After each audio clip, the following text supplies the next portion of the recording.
Wamama mnaosafiri na watoto wadogo kwenye mabasi, jamani, tafuteni njia nyingine ya kuwatuliza watoto wenu ili wanyonye pindi wanapokataa kunyonya na kufanya vurugu. Mnatutia majaribuni.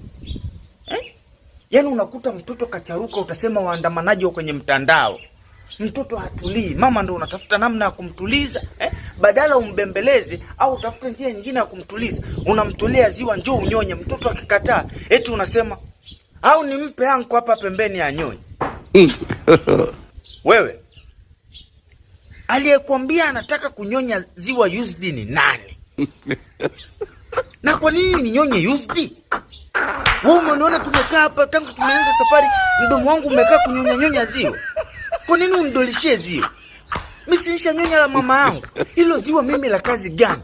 Huna njia nyingine ya kumfanya mtoto wako apumzike mpaka kunitia mimi majaribuni? Haya, nikinyonya utajisikiaje?